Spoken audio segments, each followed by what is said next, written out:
যে আল্লাহ শুধু আমাদেরকে বান্দি হিসেবে বানাইছে, এরকমের বলে না যে আমাদেরকে বানাইছে বান্দিগিরি করানোর লেগা, কিন্তু আল্লাহ রাব্বুল আলামিন নারীদেরকে বান্দিগিরি করার জন্য বানায় নাই। আল্লাহ রাব্বুল আলামিন একজন নারীকে যত মর্যাদা দিয়েছেন, একজন পুরুষকে তার কয়েক ভাগের এক ভাগও দেন নাই, ঠিক কিনা? নারীর অধিকার, নারীর সম্মান, নারীর ইজ্জত সব থেকে বেশি, বলেন সুবহানাল্লাহ।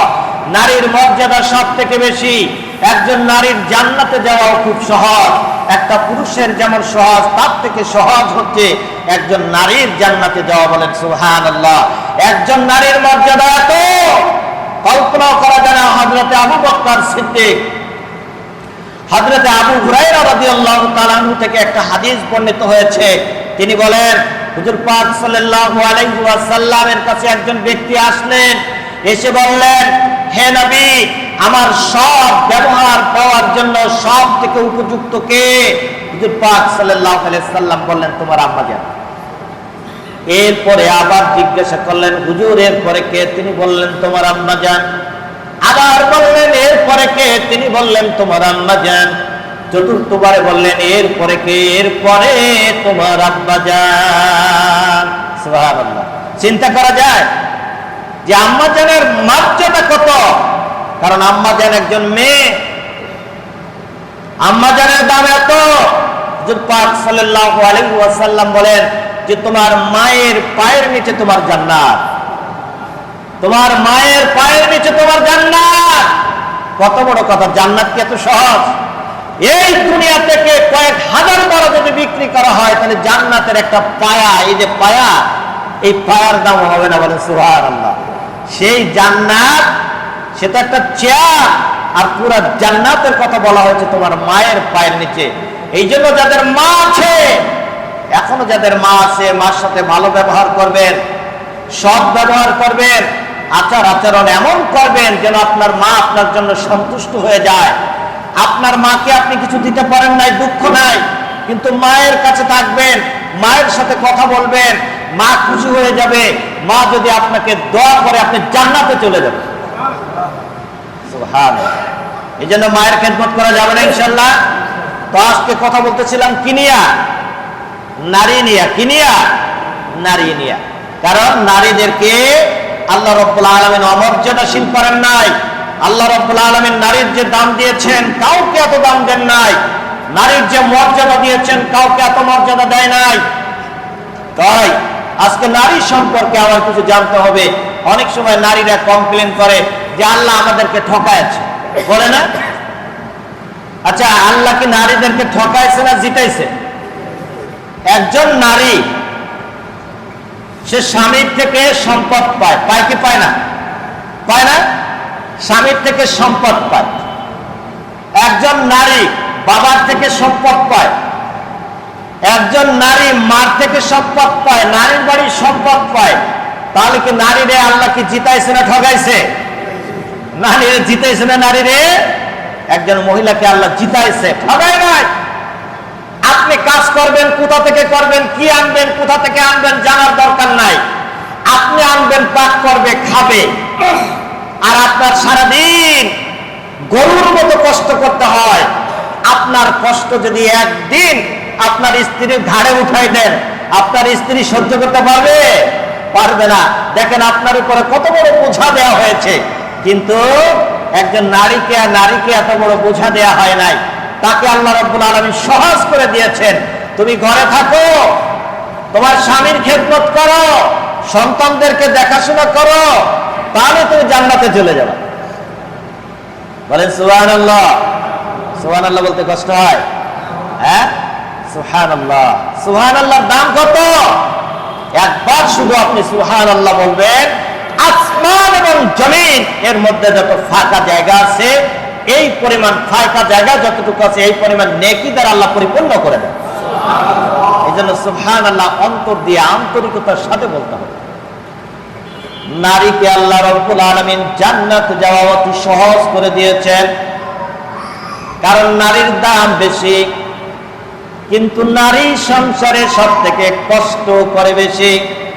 একজন নারী সন্তান প্রসব করতে যে যতটুকু কষ্ট করে, একজন পুরুষের মাথায় এই পরিমাণ কষ্ট যদি চাপায় দেওয়া হয়, একজন নয় 40 জন পুরুষের যদি এরকমের চাপায় দেওয়া হয়, তার ব্যথাকে 40 জন পুরুষই মারা যাবে। এত ব্যথা একজন নারী। এই জন্য বলা হয়েছে একজন নারী যদি সন্তান প্রসব করতে গিয়ে মারা যায়, সে শহীদই মৃত্যুবরণ করলো, বলে সুবহানাল্লাহ। নারীর জান্নাতে যাওয়া অতি সহজ। এই নারীকে জান্নাতে নেওয়ার জন্য অতি সহজ করে দিয়েছেন আল্লাহ রাব্বুল আলামিন। হুজুর পাক সাল্লাল্লাহু আলাইহি সাল্লাম বলেন, একজন গৃহিণী, একজন সতী স্ত্রী যদি সে 5 ওয়াক্ত নামাজ আদায় করে ওজর ছাড়া, একজন স্ত্রীর তো ওজর থাকে না, মাসে তার দেখা যাচ্ছে 5 দিন অথবা 7 দিন, অনেক সময় দেখা যায় 10 দিনও হয়, তার নামাজ কাজা হতে পারে। এই ছাড়া সে কোনো ওজর আপত্তি ছাড়াই 5 ওয়াক্ত নামাজ যা আদায় করে, 5 ওয়াক্ত নামাজ ঠিক মতো আদায় করে, রমজান মাস আসলে রোজা ঠিক মতো আদায় করে, স্বামীর খেদমত ঠিক মতো করে, কোন রকমের স্বামীর হুকুম অমান্য করে না। স্বামীর হুকুম বলতে কি, স্বামী যা বলবে তাই শুনবো, তাই না? এরকমের স্বামী যা বলবে তাই শুনবো। অনেক সময় দেখা যায় নিজের বন্ধুর বলা হয়, বন্ধুরে তুই তো আমার বাড়িতে যাস না, কিরে ভুলে গেলি নাকি আমারে? কি বলিস দোস্ত, তোর যে জঙ্গি স্ত্রী, এই জঙ্গি স্ত্রীর বাড়ি যায় লাভ আছে আমার কোনো?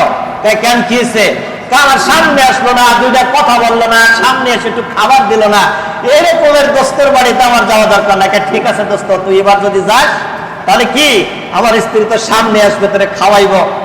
স্ত্রী এসে বলছে, দেখো তোমার জন্য আমার বন্ধু আমার বাড়িতে আসা বাদ দিয়ে দিয়েছে, এখন তুমি কি চাও না আমার বন্ধু আমার বাড়িতে আসুক? অবশ্যই চাই। তাহলে কি করতে হবে? আমার বন্ধু আসলে একটু ঠিক মতো ধরে ধরে খাওয়াইও, সুন্দর ব্যবহার করো। তুমি কি আল্লাহরে চাও না তোমার বন্ধুরে চাও? আমি আল্লাহরে চাই। তুমি যদি আল্লাহকে চাও, আমিও আল্লাহকে ভয় করি, কারণ আল্লাহ রাব্বুল আলামিনের সামনে কিয়ামতের দিন আমাকে উঠতে হবে।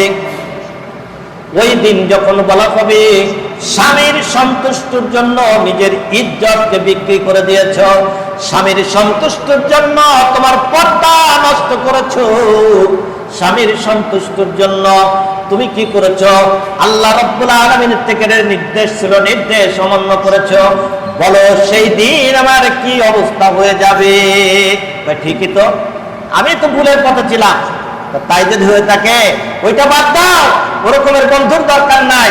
যে বন্ধু আমাকে দেখা ছাড়া আসবে না, এরকম বন্ধু দরকার নাই। যে বন্ধু সতীত্ব বজায় রাখার জন্য আমাকে বলবে যে বন্ধুরে তোর স্ত্রী আমার জন্য জায়েজ নাই, তোর স্ত্রীকে দূরে রাখ, ঘরে রাখ, ওই রকমের বন্ধুর সাথে তুমি বন্ধুত্ব করো। কি এরকমের বন্ধু বানানো যাবে না ইনশাআল্লাহ? কি বানানো যাবে কি যাবে না? আমরা সবাই এরকমের বন্ধু চাই যে আমার স্ত্রীকে যদি আমি বাড়িতে নাও থাকি তাও যাতে আমার স্ত্রীকে দেখাশোনা করতে পারে পর্দার আড়ালে থেকে, এরকমের বন্ধু আমার দরকার, ঠিক না? তাহলে কথা বলো, তুমি কি খুদ্বার আগে বলবা নাকি এখন না? খুদ্বার আগে। এই জন্য নারীকে জান্নাতে যাওয়া খুব সহজ।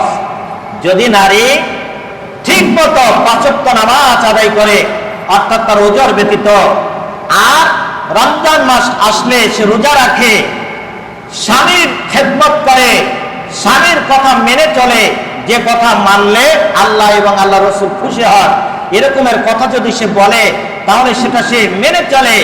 আর একটা হচ্ছে তার সতীত্ব সে বজায় রাখে।